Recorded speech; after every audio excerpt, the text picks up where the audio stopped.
Hey, before we jump into the video, 3 things. I'm going to be at WCPPL this weekend. Please be sure, if you're going to be there, to stop by and say hi. I'd love to see you.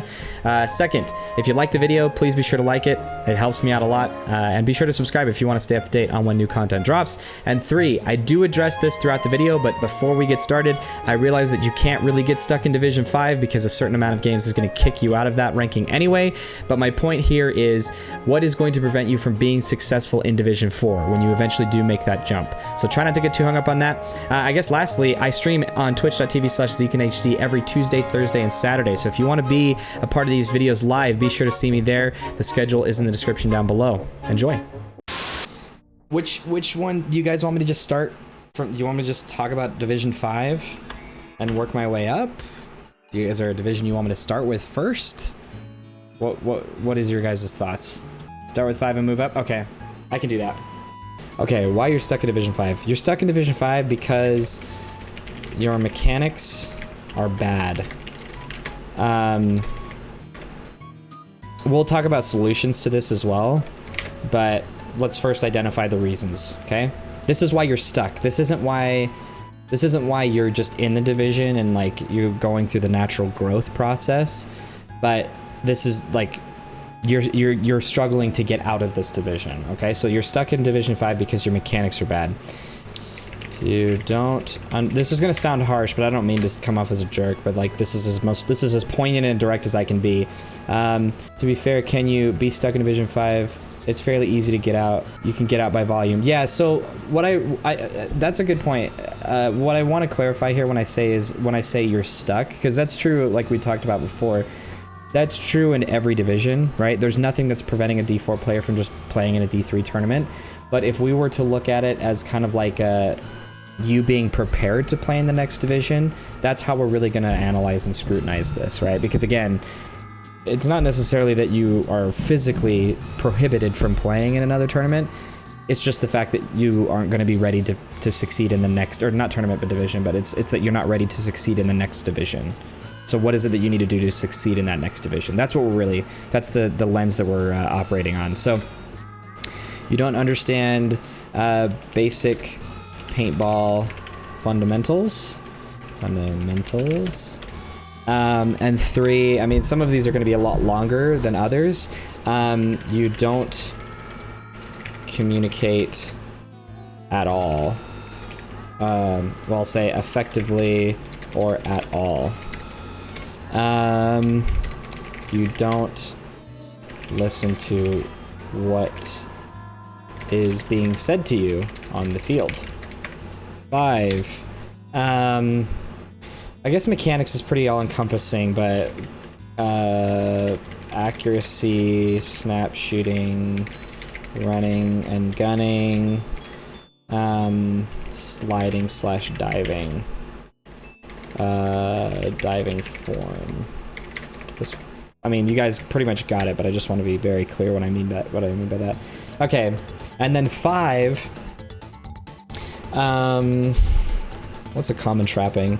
You know, for some people, if you're stuck in Division 5, which again isn't that you won't just get out of it by playing a volume of games, but it's that you have a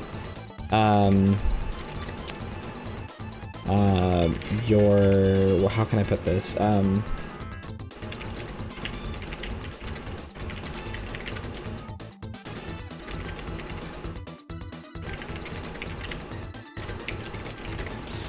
Okay, so your mental fortitude is lacking and or you're a toxic teammate. So this is going to be true in a lot of divisions. It's pretty much, actually, I would argue, universally true in every division as to why you're stuck. But I feel like in the lower divisions, that's primarily the problem. I don't think that people usually get stuck in like D2 or semi-pro as a result of their toxic mindset. Mostly because you've been playing paintball long enough at that point, or you know, you're good enough that like it's not. I mean, it's still possible. Like you can still be a total idiot and. Okay, much better.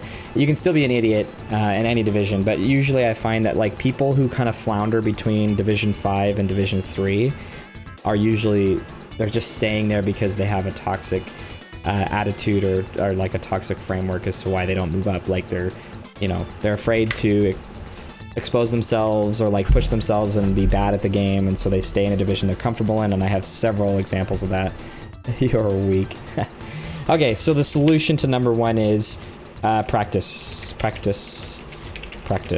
And I don't mean this does not equal playing points. I'm not sure if that's actually the right nomenclature, but it does not necessarily mean playing points. That's the mistake that a lot of people make in every division, is that they think, well, when somebody tells me that my mechanics are bad or I need to improve accuracy, snap shooting, whatever, I just need to play more. In the case of Division 5, the catch-all for here is that you will get out of this division if you just play more paintball. So, and in fact, what we could say is, let's do this. This is true for the first point, but for the sake of ubiquity, yeah, that's not the right term. That's not what I'm looking for. But let's say that for this first one, you simply need to play more paintball. This is true for Division 5 to Division 4, but not true from Division 4 to Division 3. Because now, if you're trying to move from Division 4 to 3, you really need to be putting more purposeful practice in. You can't just like play paintball and expect to just get better naturally. It happens for most. Okay, number 3. You don't understand basic paintball fundamentals. This is usually the result I should have added here. This is usually the result of people, well, there's 2 camps here. One, people who are blind, like blissfully ignorant, and those who don't think they need to study the game. And I would argue that those who don't think they need to study the game are always going to be stuck. They're not going to be stuck in Division 4, but they will be stuck in Division 5, and potentially 3. But this is simply just like watch and analyze more pro footage. It's as simple as that. And analyzing is really important. Like, you can watch paint pro footage, but it's really important that you actually analyze and ask yourself the question, like, why are they doing what they're doing / making the decisions that they are making? Okay, that's kind of the important piece that you should be asking yourself when you're analyzing footage. Number 4, you don't listen to what your team, what is being said on the field. So this goes right into like the whole tunnel vision thing. You will overcome this by either having a mentor, like I talked about in my previous video, having a mentor help you pull out of tunnel vision, or through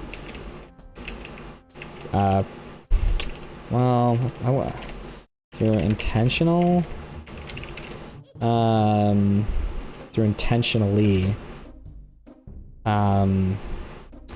listening to a single teammate to start. This is super specific, but the way that I did this is especially if you're a front player, it's much easier to do this. First of all, if you like, the hardest job on the field is the number 3, and I feel bad for Division 5 and 4 number 3s, because not only are they not doing their job effectively, but their job is the hardest on the field, and so they're not helping their teammates very much, and they're having to try and like take in all this information that's being shared with them, and it's just really, really hard to do.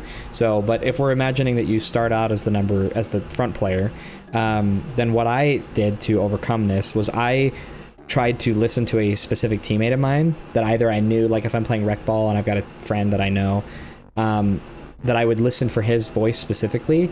And then after I got used to doing that, then what I would do is we would say each other's names back and forth. So we would say like, Steven, he's in the Dorito 3 or whatever. And so getting into that habit can then immediately transition to other people. So then when you get to the start box, you're like, hey, what's your name? And it becomes an exercise of remembering that person's name, and then in the heat of the moment trying to say it and then tell them what they need to hear. So not only do you learn how to listen for your name, which is really important to getting people's attention on the field, but then you also get good at giving really good call outs, because you're calling other people by their name. So again, this is true for any division if you're struggling to communicate, but I just feel like it can happen, and if you start in Division 5, you're going to be on a really good path. So okay, So number 5, your mental fortitude is lacking and or you're a toxic teammate. So this is again assuming that you're stuck in Division 5, which doesn't happen. We all have said this. But this is really a matter of, I would say, emotional intelligence, or we could say, I mean, reframing. I mean, you could also say self-awareness, dealing with your anger issues.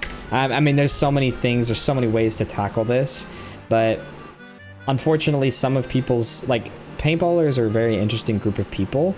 In every sport there are people who have anger issues, but I feel like paintball draws out that crowd in particular because it's such an aggressive sport, but it's one where, like, your aggression isn't directly linked to your like physical prowess, and so a lot of like angsty teenagers or scrawny people who can't fight. I mean, I'm talking as if I'm not a tough guy either. Like, I'm not a guy who's gonna like box somebody because I got pissed. But I just feel like paintball it brings in and draws in a very interesting group of people, and that if you have anger issues but you're not physically capable of fighting, or you're afraid to fight, then what ends up happening is you get into a paintball match and you overshoot somebody, right? That's kind of like how people take out their anger. And I feel like what I've noticed is that the teammates or the people that I coach, where I can tell very early on that they really like to identify somebody who wronged them, or maybe they have like history with a team that they left and they're going to play them in a match or whatever. And they go into that match with the mindset of like, I'm going to overshoot these people, or I'm going to do something to like, not necessarily hurt them, but like put them into the ground, which is a very common thing in paintball. We all know this. I find that those people struggle the most to get better because they're afraid of putting themselves out there, because they know what's at the other end of that, you know, barrel, I guess you could say, right? Like, if they're going to put somebody into the dirt, it's very easy for the next point for you to lose and you get put into the dirt, and now you have this very real performance anxiety that you don't know how to deal with, that you know, because you've already set yourself up to fail, in my opinion.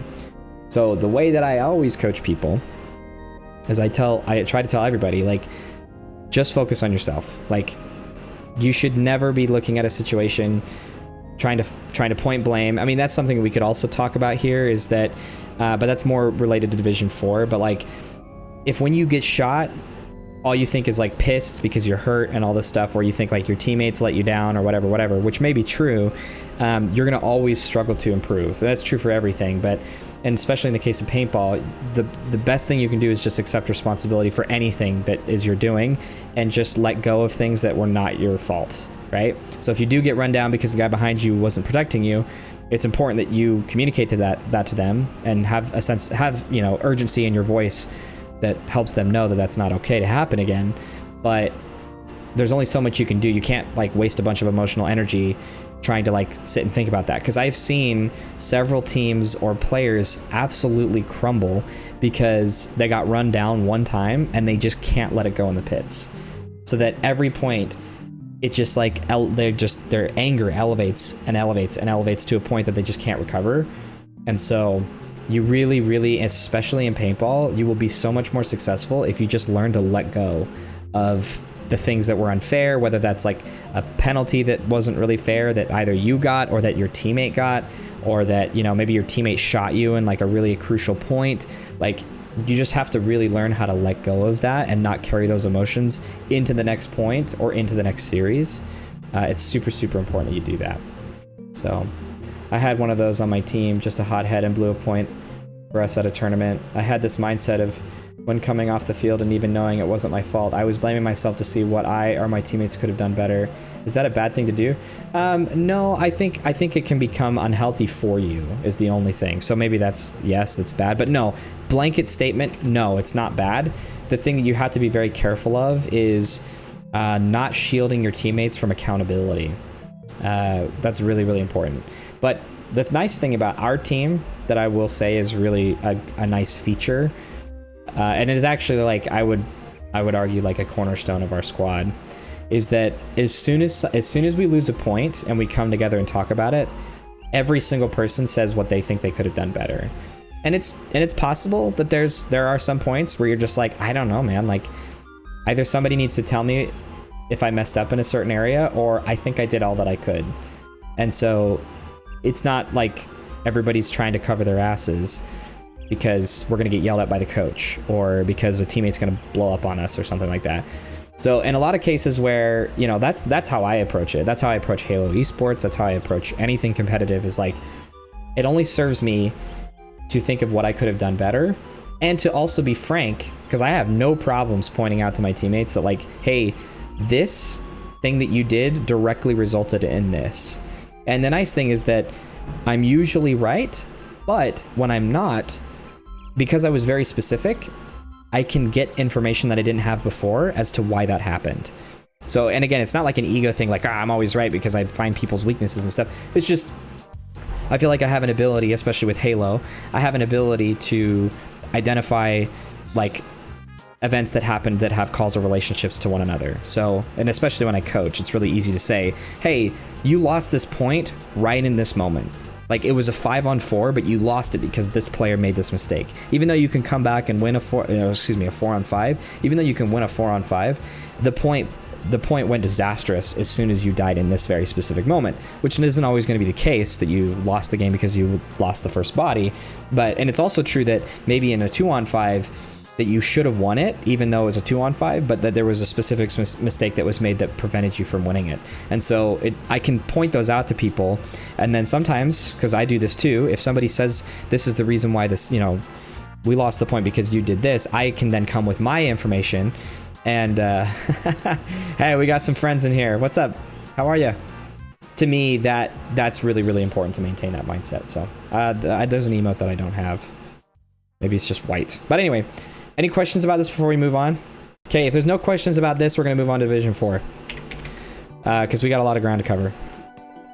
Oh yeah, this song. Who remembers this song?